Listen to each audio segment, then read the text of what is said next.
En, en este ciclo de clases que estamos dando sobre la textura y tejido de la Geulá, y nos corresponde en esta ocasión analizar algunos puntos de la parashá de esta semana, que es la parashá de Mishpatim.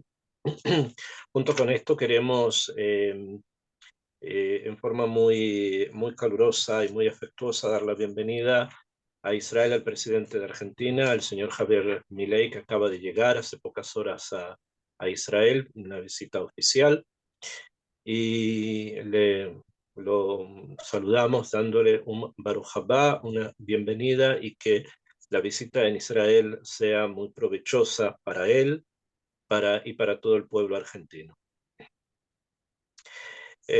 Nuestra parashá, la parashá de Mishpatim, se centra en algo que está construido después de la entrega de la Torá.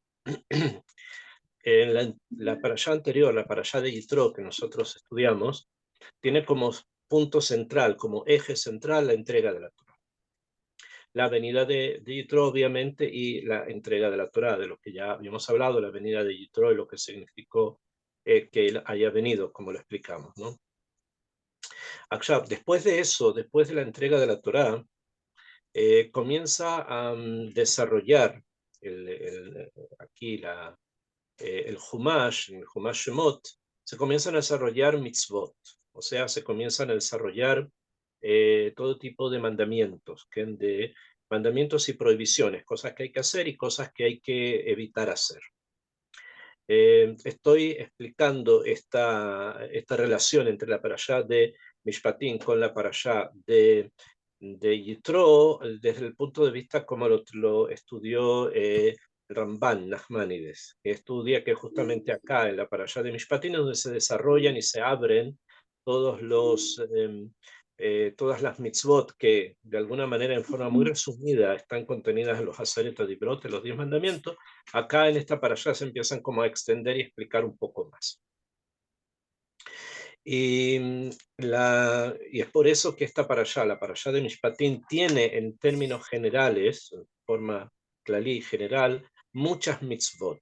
¿Okay? Son muchas mitzvot las que están escritas en esta parashá, y por lo tanto con muchos dinim, muchas leyes, muchos detalles, muchas diferencias, pratim, diferencias particulares, diferencias que tienen que ver con la forma en cumplir esta mitzvah o la otra, etcétera, etcétera. Y es justamente por eso que también la parashá se llama Parashat Mishpatim, o sea, la parashá de los juicios.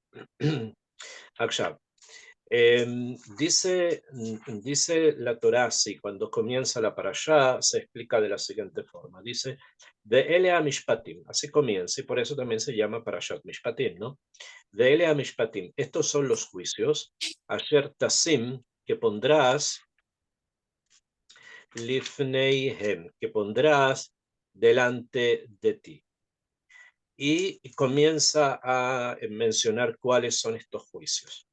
Y comienza con un tema que es el tema del Eved Ivri, o sea, del esclavo hebreo.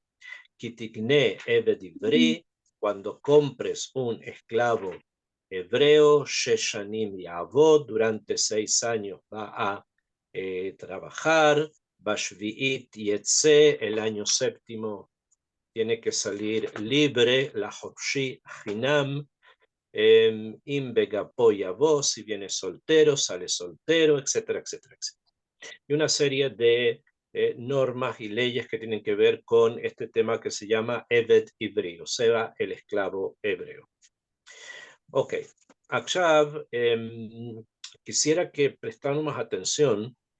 La Torá no pone un tema junto a otro por un motivo caprichoso, sino que cada tema va de alguna manera siendo una forma de complementar lo anterior, generalmente desde otras perspectivas, pero que siguen una línea. ¿Okay? O sea, hay una lógica interna detrás de lo que está escrito que va avanzando poco a poco y nos va comunicando los mensajes que la Torá nos quiere enseñar. Y hay acá un punto, que es el siguiente. Dice la Torá al comienzo de esta parashá, de Ele Amishpatim. Estos son los juicios, las leyes, ¿no? Y inmediatamente Rashi presta atención a un detalle que está escrito al principio. Dice, Ve'ele amishpatim, kol makom sheneemar ele, cada vez que en la Torá aparece la expresión ele, que significa estos, ele significa estos, estas, ¿eh? Pasal et arishonim, quiere decir que me viene a traer un nuevo cuerpo de información, o sea, una nueva serie de informaciones, que estas informaciones de alguna manera se apartan o desplazan o rechazan informaciones anteriores. Eso es cuando se dice L. Sin embargo, cuando se dice BL y estas, o sea, no solo estas, sino y estas con la Vav ajibur, o sea, con la Vav conjuntiva o la conjunción, Ve'el mosifa la rishonim, viene a agregar a las primeras. Ve'el entonces agrega a lo anterior y L se desconecta de lo anterior para traer otro cuerpo, para traer otra serie de información. Entonces, cuando es VL, quiere decir que la información viene a continuar, a agregar o a completar aquello que ya fue dicho antes.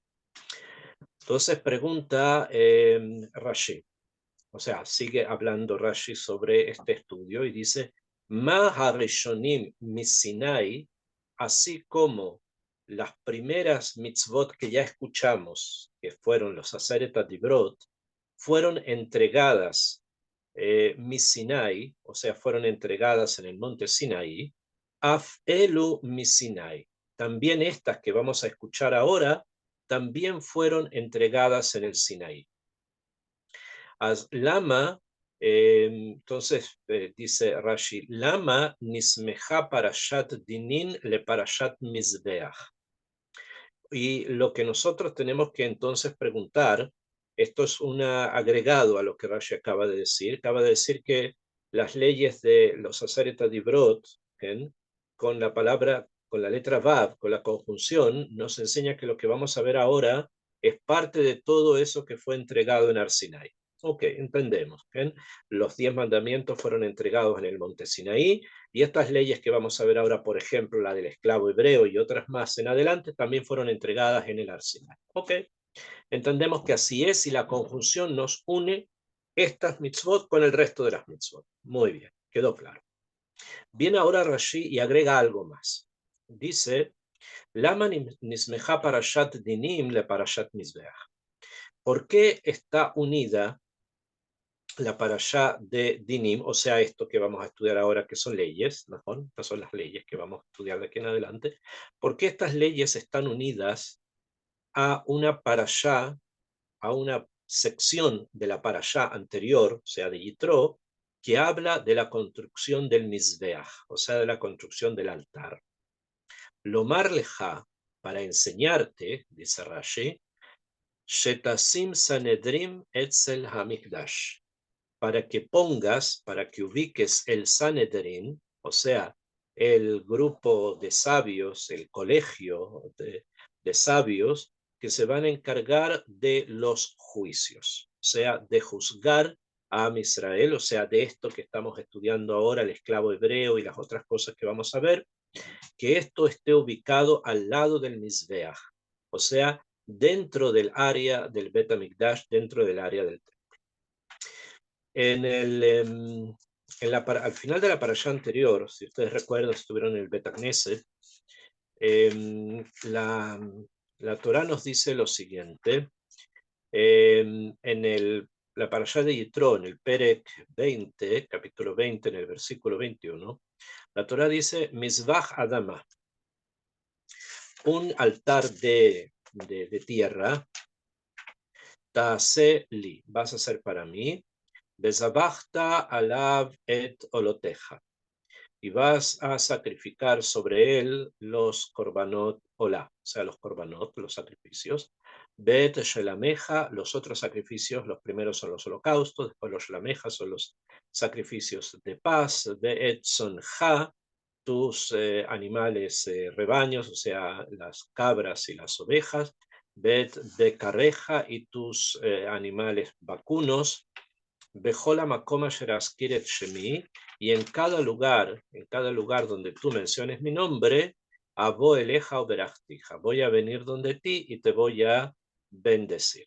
Bien, ese es el Icar, el punto principal de la construcción del altar, que sea un lugar en el cual se mencione el nombre de Dios, se mencione el nombre de Hashem, y de esa manera, a través de los korbanot, se alcance una berajá, se alcance una bendición. Bein misbach avanim ta'aseli, y si el altar de piedras vas a hacer para mí, lo primero que está hablando es de un altar misbach adamá.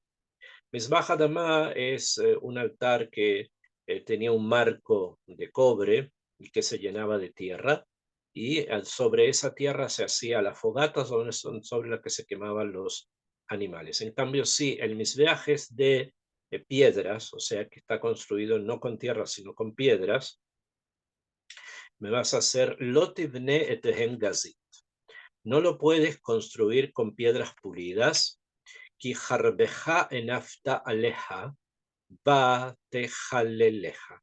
Porque eso quiere decir que una espada has ocupado, sea un cli, un objeto, un instrumento de metal, has ocupado para lijar, para enderezar, para pulir las piedras, y esto lo profana. Esto profana el misbeach, o sea, el altar está profanado si lo construyes con metales, que no sé si pules las piedras con metales.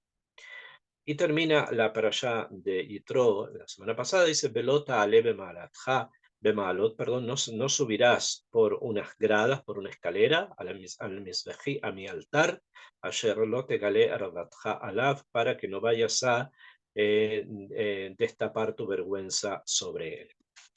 Ok, vemos entonces que el altar tiene, lo que acabamos de estudiar, de leer, tiene tres condiciones. ¿Bien? Hay tres condiciones que están mencionadas acá. Una es el altar de tierra. Sobre el altar de tierra se va a elevar, se va a poner sobre él los korbanot, y se dice qué tipo de korbanot son, los holocaustos y los korbanes, los sacrificios de paces, y se dice también qué animales. ¿Okay? Y esto, conectado con el misbeach, con el altar de tierra, es lo que va a traer una bendición, debido a que ahí se va a recordar el nombre de Dios. Punto número 2. Si es de piedras, no pueden ser piedras pulidas cortadas con metales. ¿Ok? Porque esto lo profanaría. Y número 3, no puede haber una escalera hasta llegar a la parte de arriba del altar, sino que una rampa para poder subir hasta arriba. Estos son los tres puntos que se está hablando. Bendición sobre el altar de tierra. Número 2, que no se pueden pulir las piedras con metales, porque se lo profanaría. Y número 3, de que no puede haber una escalera para subir al altar, sino que una rampa.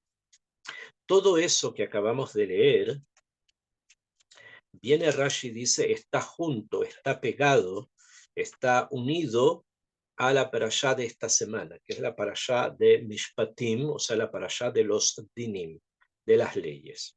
¿Bien? ¿Y qué aprendemos de allí? Que las personas que se van a dedicar a discutir sobre las leyes y a llegar a la verdad en algún litigio o en algún problema que se presenta al pueblo, que esto es el Sanedrín, tienen que estar cerca, tienen que estar ubicados al lado de ese altar que tiene las condiciones que ya mencionamos, y por lo tanto en el Bet HaMikdash, en el templo, había un lugar donde se ubicaba el Sanedrín, que el Sanedrín es como la instancia más alta para el juicio, para hacer juicio. La instancia más alta era el Sanedrín y estaba ubicado justo cerca o al lado del altar. ¿Okay? Esto es lo que aprendemos del hecho de que esté unida esta parashá con la siguiente, que es la parashá de los Dinim. Ahora, este primer pasuk no termina de la parashá de Mishpatim. Ya sabemos que estamos hablando de una continuidad de la Vav, la conjunción me une a una idea que nos enseña que todo fue entregado en el monte Sinaí. Número 2, el hecho de que las parashiot estén juntas me enseña a que el Sanedrín está al lado del altar. Y número 3, en el pasuk, el primer pasuk de nuestra parashá, dice, estas son las leyes que vas a poner delante de ti. Y trae el Rashi y explica, dice, amarlo a Kadosh Baruj Hu le Moshe. Le dijo Hashem a Moshe, lo ta'ale al da'atcha, no vas a pensar, lomar, como para que digas, Eshne lahem aperek be'alajá, les voy a enseñar a ellos una ley, un capítulo de algo, Shtaim o Shalosh Peamim. Se los voy a enseñar 2 o 3 veces, hasta que ellos lo aprendan bien. O sea, le está diciendo, Lota aleal da Halomar, no pienses decir lo siguiente, me pidieron que enseñara a Israel Torah, entonces, bueno, les voy a repetir un tema 2, 3 veces hasta que lo aprendan bien. ¿Bien? Ve'eini matriach atzmi le'avinam ta'amei hadabar uperusho. Y no me voy a leatreach et atzmi, o sea, no me voy a esforzar a mí mismo en enseñarle el motivo de la ley y su explicación. Lekach neemar, y es por eso que está escrito en la Torá, se lo voy a poner a Asher tasim lifneihem, se los voy a poner delante de ellos, que shulchan hearuch, como una mesa preparada, umuham lehol lifnei adam, que esté preparada justamente para que la persona pueda comer delante de ella. Esa es la explicación número 1. El Rashi trae otra más después, que nos enseña que la forma de enseñar Torah tiene que ser de manera tal que la persona sienta que tiene delante de sí, después de la explicación, tiene delante de sí una mesa servida. O sea que puede distinguir muy claramente cuál es el plato principal, cuál es la entrada, cuáles las ensaladas que acompañan al plato principal, puede entender cuál es el postre, etcétera, puede entender qué es la bebida, estoy haciendo la analogía, ¿no? Que es lo que nos quiere enseñar Rashi con esto de la mesa preparada. De la misma manera, cuando una persona enseña Torah, tiene que poner delante de los alumnos la Torah que va a enseñar de una manera que puedan ellos distinguir, saber, conocer cuáles son cuál es el tema en todos sus, por lo menos, en su gran extensión. ¿Bien? Esto es lo que significa poner delante de ellos. Y le dice a Shema Moshe, esta es la forma de educar. Ahora bien, hay otra idea más que enseguida vamos a tratar de explicar también sobre la forma de que Moshe tenía que enseñar, pero quiero centrarme en este punto. Porque ¿qué hubiésemos pensado? ¿Qué hubiéramos pensado que tendría que ser la forma de enseñar o de instruir Torah? Tal vez decir, por ejemplo, enseñar un pasuk, Bereshit bara Elohim et hashamayim ve'aretz. Digamos que esa es la matara, esa es la finalidad, enseñar Bereshit bara Elohim et hashamayim ve'aretz. ¿Y qué quiero yo hacer? Que los que me escuchan lo repitan una vez, 2 veces, 3 veces, 4 veces, 5 veces, lo que sea necesario, hasta que lo sepan de memoria. Y así con el siguiente, de Ares, Aitato, Babohu, etc. O sea, simplemente memorizar aquello que está escrito. Entonces viene acá Rashi y nos dice, no, eso no es enseñar. Memorizar no es enseñar, sino que lo que se necesita es que ellos puedan aprender, entender, tamei adavar, entender cuáles son las razones de algo, o sea, las razones de una mitzvah, de una ley, uferusho, y su explicación. Entonces me quiero centrar en estas dos palabras porque hay acá obviamente una cosa que al parecer es lo mismo, porque Tameh Adabar Perushó podríamos pensar que es lo mismo. Podemos tomar cualquier mitzvah, digamos la mitzvah de Netilat Yadayim, que es Tameh Adabar, el por qué se hace Netilat Yadayim. Y eso podría ser su perush, ¿sería eso su explicación? Al parecer es otra cosa, ¿no? Entonces, lo que la Kavaná de Rashi es la siguiente. Tamea Dabar es el por qué debemos realizar alguna mitzvah.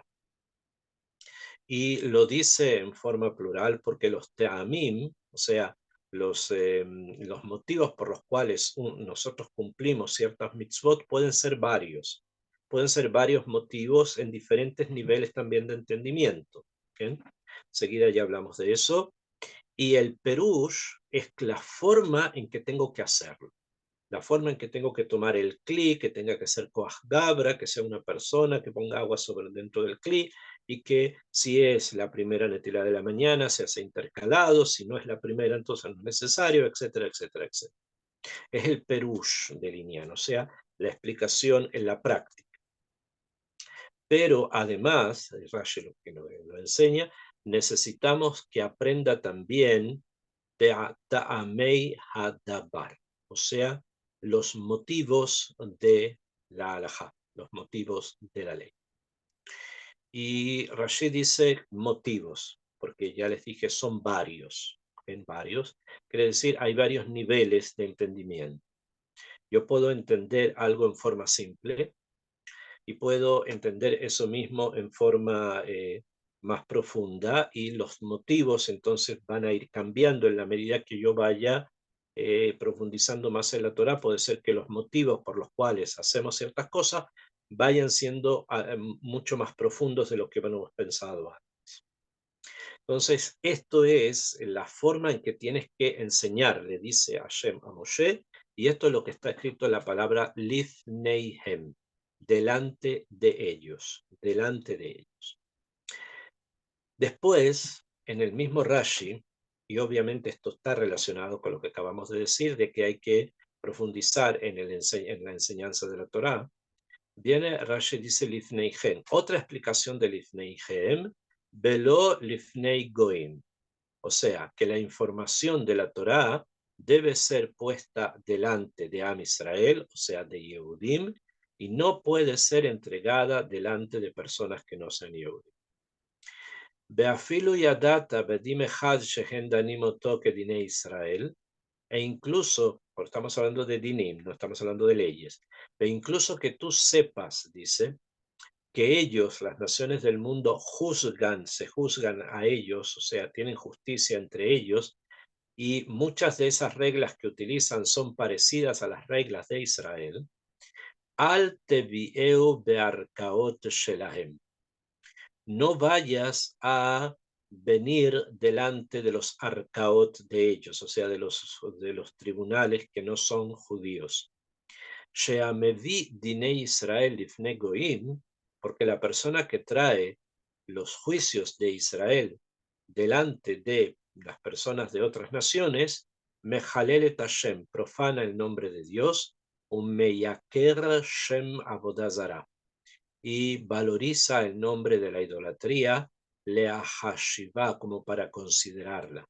Sheneemar, como está escrito, Kilo Ketzurenu Tzuram, no como nuestro Dios es el Dios de ellos, Beoiveinu Plilim, y nuestros enemigos hacen juicios.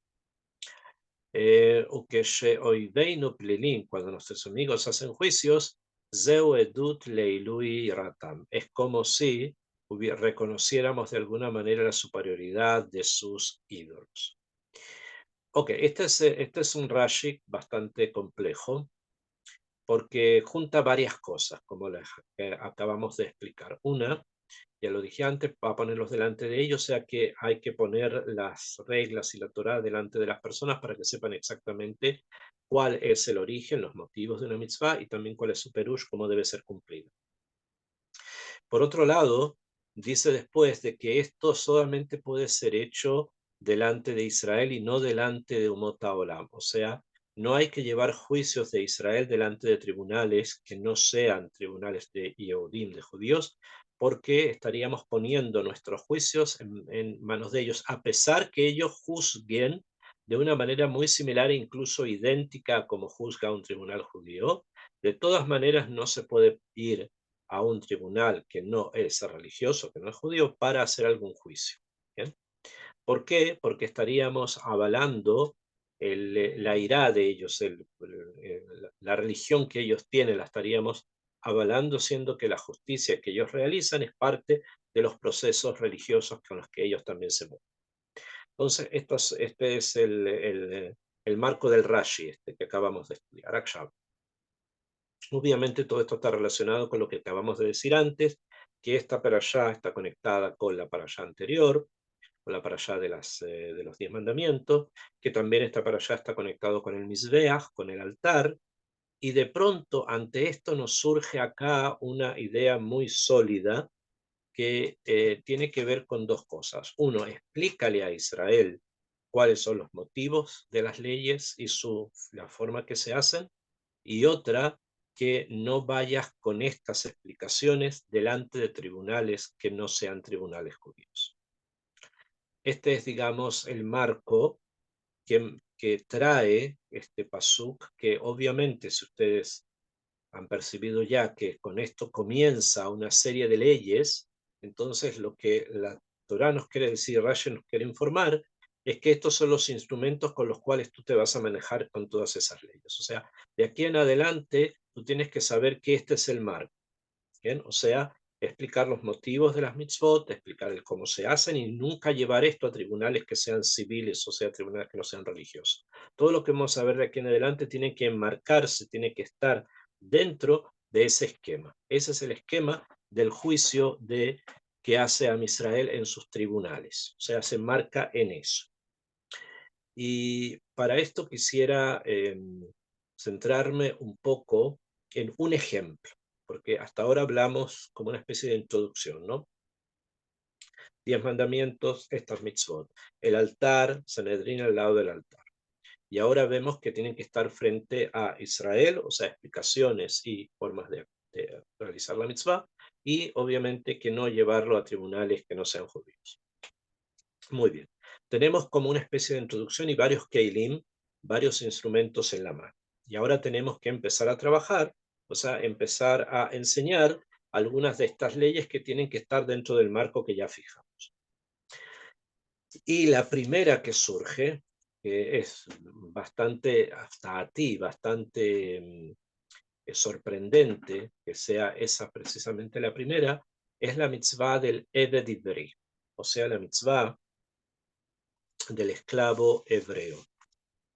Que dice la Torá, les leo la Torá, hay muchos comentarios acá, pero la Torá vamos a leerlo y explicarlo. Kitigne Eved Ivri, cuando compres un esclavo hebreo. Shesh Shanim Yavot, durante 6 años trabajará. Esto es un poco extraño porque la esclavitud antigua que nosotros conocíamos era la adquisición de seres humanos prácticamente toda la vida. Sí, había muchos lugares que se podía liberar a los esclavos, un decreto de manumisión que hacía un propietario, un amo con respecto a alguno de sus esclavos y quedaban estos libres. Pero no era lo común. ¿Por qué? Porque los esclavos era una fuerza humana que se utilizaba para trabajar y de esa manera enriquecer al amo. Y de pronto viene la Torá y dice, mira, solamente 6 años. O sea, esta metziut, esta realidad de un esclavo judío comprado por otro judío es solamente durante 6 años. Y en el séptimo tiene que salir libre. Ahora, ¿por qué se da una situación así? ¿Por qué se da algo así como un esclavo hebreo? Número uno. Y segundo, que solamente sean 6 años, sino para siempre. Hay algo acá que como que gira en torno a algo raro desde el punto de vista de lo que nosotros comprendemos por esclavitud, ¿no? Entonces, enseñan los jajamines, las Gemarot y en los lugares donde se estudia el tema, que ¿por qué un Yehudí termina vendiéndose o siendo vendido como esclavo. ¿Cómo ocurre algo así si Am Israel, cada uno de los Yehudim de Am Israel es una persona libre?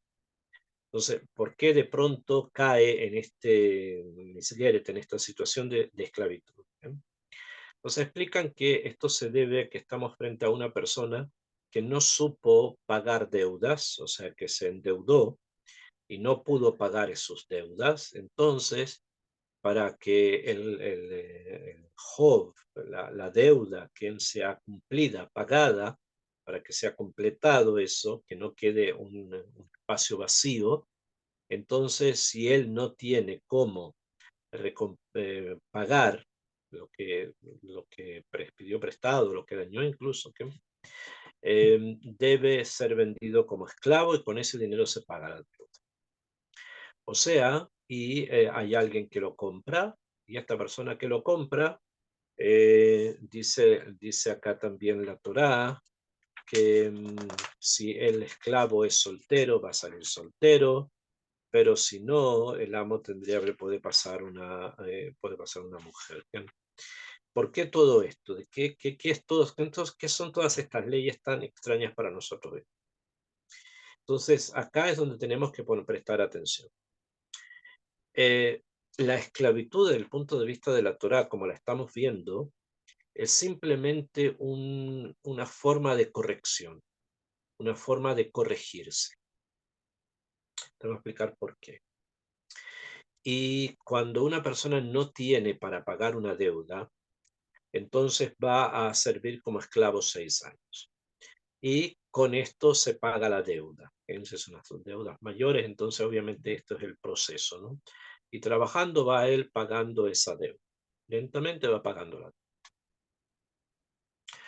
deuda. Esta situación nos enseña que la esclavitud hebrea, de la que hablamos, ya sea él o ella, diferentes consecuencias, pero la esclavitud de él y ella, tienen como finalidad la reinsertar, en reintersación, no sé si se dice así, reinsertar a una persona nuevamente dentro de la sociedad. ¿Por qué? ¿Qué fue lo que aconteció? Dijimos que una persona que pidió un préstamo no pudo pagarlo y por lo tanto se vende como esclavo para pagar la deuda. ¿Qué quiere decir eso? Eso quiere decir que aquí hubo una persona que tuvo algún tropiezo, que puede ser que este tropiezo sea porque no supo mirar lo que ocurría y no supo invertir o no supo hacer las cosas que eran necesarias hacer para no ingresar en estos problemas y al final se endeudó. Pues estamos hablando de una persona que no tiene una capacidad a veces tan grande de poder reflexionar y de poder manejarse en la vida social. Entonces, ¿qué le hacemos? Le hacemos o puede hacer que vaya a vivir con un amo que lo va a adquirir como esclavo, pero este amo no es solamente un amo que lo va a mandar a trabajar como esclavo, sino que le va a enseñar a cómo tiene que manejarse una sociedad, cómo una sociedad va a tener que crecer y cómo una sociedad se va a ordenar.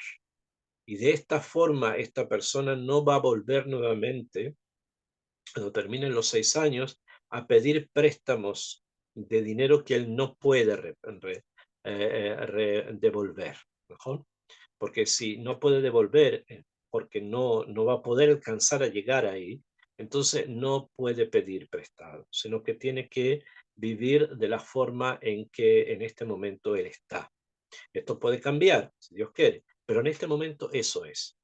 Entonces, el Eved Ivri, el esclavo hebreo, es un estatus que la Torá da para todas aquellas personas que tienen dificultades para poder construir su vida de una manera armónica y necesitan la ayuda de la sociedad, necesitan que la sociedad ayude.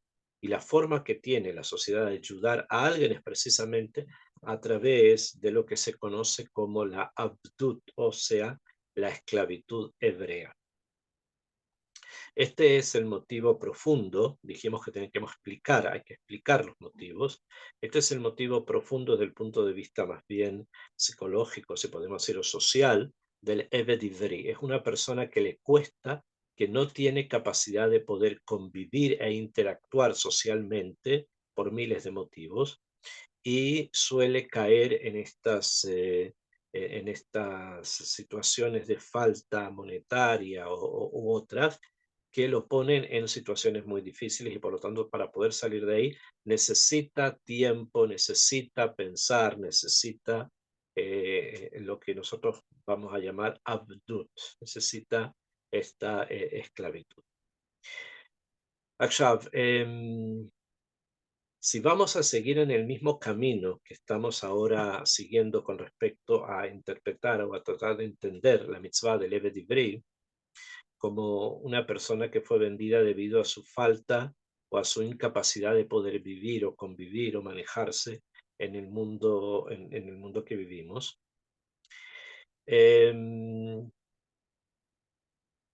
entendemos entonces que la Torá tiene una misión educadora. O sea, la Torá está aquí para educar. Y ustedes pueden preguntar, bueno, pero ¿se puede educar sin tener que caer en la esclavitud? Y desde un punto de vista fundamental, podríamos decir que sí, pero no de un punto de vista real, porque las personas necesitan en la realidad de algo que Behemet los enmarque. Y aunque les enseñemos cosas abstractas, pero si estas están dentro de un marco, entonces estas pueden tener posibilidad de poderse realmente implementar. Entonces, si dejamos a la persona y le decimos, ¿sabes qué? Tú tienes problemas, tienes que tratar de ir, trabajar, buscar y pagar tus deudas. No siempre vamos a encontrar que el ser humano lo va a hacer. En cambio, si le planteamos en forma seria que está en un camino no correcto, que debe realmente aterrizar, o sea, que estar aquí y participar de todo tipo de proyectos que tengan finales que se puedan prever. ¿Bien? Eso es, siempre puede pasar lo contrario, Najón, puede pasar otra cosa, pero hay que estar por lo menos en el camino para que las cosas sean en alguna medida predecibles, y de esa manera podamos mantener un cierto orden mundial mientras estamos.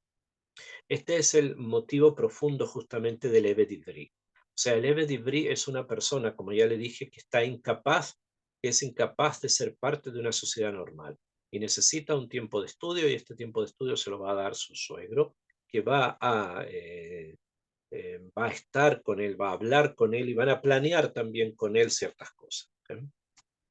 Esto es con el amo, no con el suegro, perdón, con el amo. El amo es el que lo va a reeducar, le va a traer el mundo de la reeducación.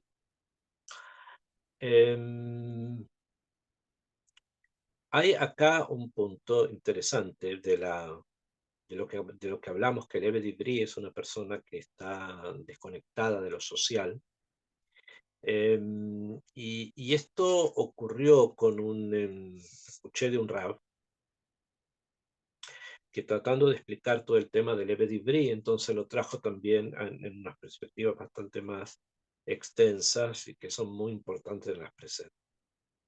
Rab dijo que si una persona, por ejemplo, le tocó a él em, eh, estar o visitar presos en la cárcel, en diferentes lugares le tocó visitar, dar conferencias, clases, estudiar, filote, etcétera, un rap que escuché.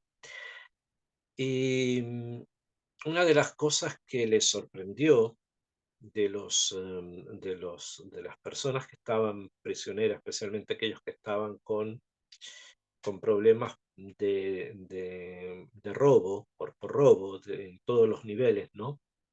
E incluso no tanto de robo, drogas, ese tipo de cosas. Em, el- a él le resultó muy sorprendente escucharlos hablar, porque cuando les preguntaba a los convictos por qué hicieron esto, cuál es el motivo que llegaron a cometer este robo, a vender cosas ilícitas, etcétera. Y una de las respuestas que todos daban, estando ya en la cárcel, era que en la sociedad todos roban, solo que a algunos los encuentran y a otros no. Eso es lo que le decían. La verdad es que todos le traían, estamos hablando de cárceles donde hay judíos, entonces, personas que piensan, ¿no? Entonces le traían todo tipo de pruebas, le decían, mira, esta persona tiene un Mercedes-Benz, o tiene un Opel, tiene un Luxus, ¿eh? Lexus, que se llaman estos autos muy, muy caros. Y le dijo, mira, si trabajamos tú y yo juntos toda la vida, no vamos a poder llegar a comprar un auto así. Entonces, Pashut, que la persona que lo tiene es porque es un ladrón, lo robó. De alguna manera robó el dinero y lo compró. Si vemos las mansiones que estas personas tienen, el dinero que ellos gastan, los viajes que hacen a uno u otro lugar, es Pashut, ya lo han robado.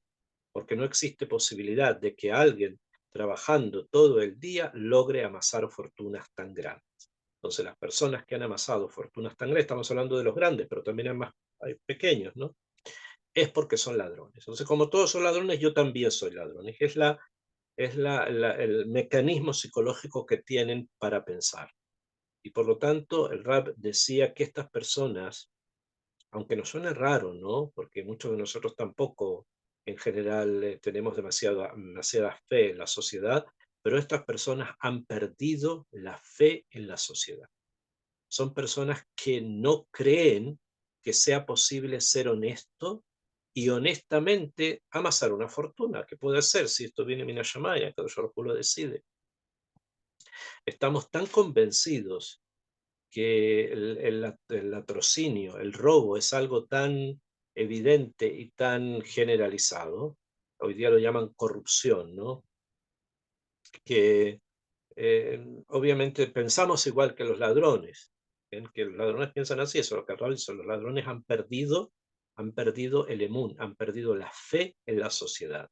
Y es por eso que hacen las cosas que hacen, porque realmente creen que todos roban, entonces ellos también. Solo que a ellos los han apresado, los otros no, porque como ya tienen suficiente dinero, entonces pueden comprar a jueces, pueden comprar policías, se puede comprar todo, y como todos son corruptos, entonces, etcétera.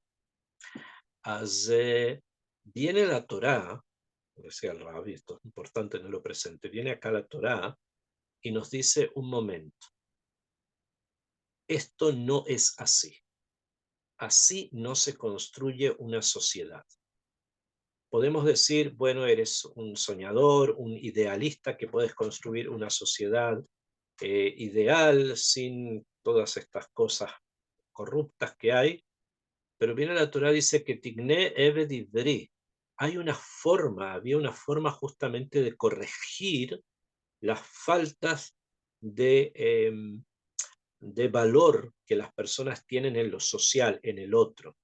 ¿Cómo era? A través de la esclavitud. Se lo vendía y solo por 6 años, no suena mucho tiempo, por 6 años.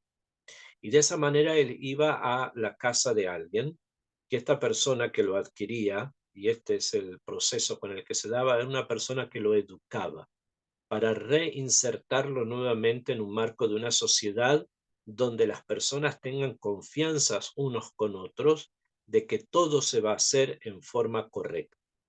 Pero para eso se necesita tiempo, para eso se necesita una capacidad de poder observar al amo y ver cómo el amo se comporta, para poder realmente llegar al entendimiento de que nos hemos equivocado y que no todos son ladrones, que no todos son corruptos, sino que hay una gran cantidad de personas que trabajan honestamente, que incluso con esa honestidad han adquirido y han amasado fortunas en forma honesta, y eso existe.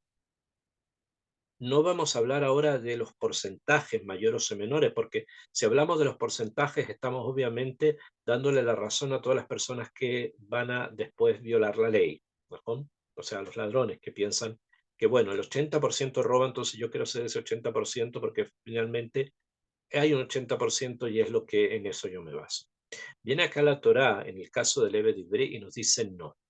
Ustedes tienen que saber que si alguien ha perdido la fe en lo social o alguien ha inquirido en deudas que no puede pagar porque no supo leer la vida en sociedad, hay que esa persona reeducarla. Tiene que ir y vivir con alguien que le enseñe, que le eduque, que lo ponga dentro de los marcos necesarios para poder avanzar a una vida que sea plena y a una vida que sea íntegra dentro de un marco social que sea pleno e íntegro. Y eso existe porque la Torá lo está mencionando, quiere decir que existe algo así. A veces nos cuesta entenderlo porque muchas veces nos hemos encontrado con situaciones diferentes, es verdad, pero el hecho de que la mitzvah exista, que tikne eved ivri, quiere decir que es posible hacer que una persona cambie, incluso a través de un proceso muy drástico, como es de pronto perder la libertad por 6 años, siendo esclavo de alguien, y de pronto eso es una forma de reinsertar, es una forma en que la persona puede eh, cambiar, cambiar y cambiar para bien. ¿Bien? Este es el punto más profundo del Eved Ivri, o sea, del esclavo hebreo, que no es un castigo, porque no pudiste pagar, porque robaste o porque pediste prestado, entonces te mandamos 6 años a trabajar como esclavo. No, no es un castigo, sino es una reeducación, porque lo que acaba de pasar pasó porque tú perdiste confianza en la sociedad o porque no sabes manejarte dentro de la sociedad. Te vamos a enseñar cómo eso se hace. Y esa es la profundidad del Eved Ivri. Es una forma de poder transformar el alma de la persona para un nivel social mayor. Y esto justamente está muy conectado con lo que estudiamos al principio de la clase, de que el Sanedrín se ubica al lado del Mizbeach. ¿Por qué? Porque en el Sanedrín se solían litigar temas de corte legal, como los que estamos hablando, por ejemplo, robos, daños, cosas que en general son del derecho civil. También había el derecho penal, pero el derecho civil normalmente se trataban ese tipo de cosas. Y la Torá dice que esas cosas están al lado del altar, o sea, del lugar donde nosotros nos conectamos místicamente con Akadosh Baruj Hu, ahí al lado de ese lugar se van a tratar temas de tipo civil, o sea, del derecho civil. ¿Esto qué quiere decir? ¿Esto qué nos quiere enseñar? Que para la Torá de Israel, también las relaciones sociales, también todo lo que tiene que ver con el código civil es santo, es importante y es parte de la Torá. No es un netazar, no es una cosa extraída de otra parte y que la tenemos que de alguna manera consumir, no, es parte de la Torá. Y todos los dinim que vamos a empezar a ver en esta parashá, uno tras otro, son parte precisamente de la Torá.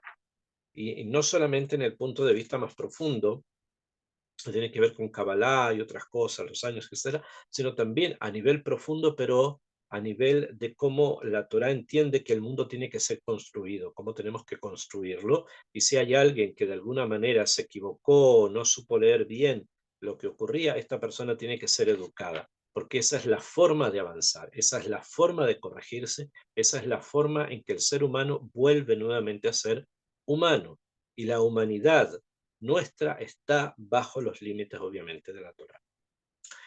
En la parte, o sea, siguiendo con la primera mitzvah que aparece acá en Mishpatim, que es la mitzvah del Eved Ivri, una de las cosas en medio minuto que nos queda, importante que el amo hace con la persona que es vendido como esclavo, es in begapoyabo begapoyetse.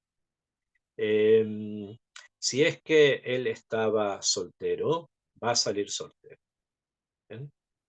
Bein Bali Shahu, si es que estaba casado, Beyatza Ishto Imo, va a salir su mujer con él. Rashi inmediatamente pregunta en el nombre del Midrash, pero a la mujer no la vendió nadie. El único que se vendió fue él. Entonces, ¿por qué también la mujer va a salir? Porque todo el tiempo que él sea esclavo, el amo tiene que mantener a la mujer del esclavo. Y por lo tanto, ella no es esclava, o sea, no tiene que obedecerle ni trabajar para él ni nada. Él sí. pero él, el amo, está obligado a mantenerla. Por lo tanto, cuando el esclavo mismo deje de ser esclavo, entonces él ya deja de tener esa responsabilidad de mantener a la mujer del esclavo. ¿Por qué esto? ¿Por qué se da esta situación? Esto es pshat en la Torah, es simple. Es una de las cosas que el esclavo hebreo tiene que entender en esta rehabilitación que él tiene, que es justamente que necesitamos en una sociedad sana que podamos incluso mantener a otros, que podamos incluso ayudar a otros. Aquel que tiene la posibilidad de hacerlo y lo hace, es justamente parte de este mundo ideal que es el mundo de la Torá. Y por lo tanto la Torá lo dice, es mitzvah, así debe ser hecho, porque esta es la sociedad.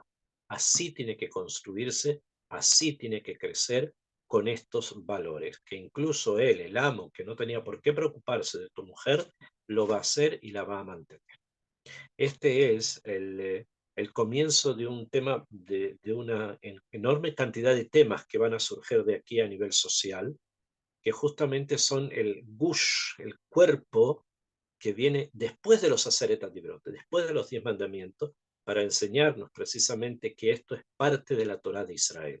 Como dice Rashi muy bien cuando quiere juntar un tema junto con otro, dice, así como los 10 mandamientos se dijeron en el monte Sinaí, también esto que estamos hablando ahora, que es netamente social, para poder reincorporar a una persona a una vida social normal, también esto se dijo en el Ar Sinai. ¿Por qué? Porque la Torá pide, para poderse acercar a Kadosh Baruj Hu, que seamos muy cercanos también de nuestro prójimo, que sepamos ayudar a los demás, que podamos estar cerca de los demás y que los demás vuelvan a tener fe en lo social, en la sociedad, en una sociedad que no es corrupta, en una sociedad que realmente tiende al Gesed. Ese tiene que ser el mensaje que tenemos que transmitir en este punto de la Geulá en el que estamos avanzando y en la parashá que nos toca estudiar ahora esta semana y leer Bezrat Hashem este Shabbat. Muy bien, vamos a quedar entonces por hoy hasta acá. Bezrat Hashem, que estas palabras de Torah ayuden y sirvan para que nuestros soldados vuelvan sanos y buenos a sus casas, para que los secuestrados de Israel sean liberados y para que todos nuestros enfermos y heridos encuentren refuah shlema, mina shamaim, Bezrat Hashem. Quedamos entonces hasta acá.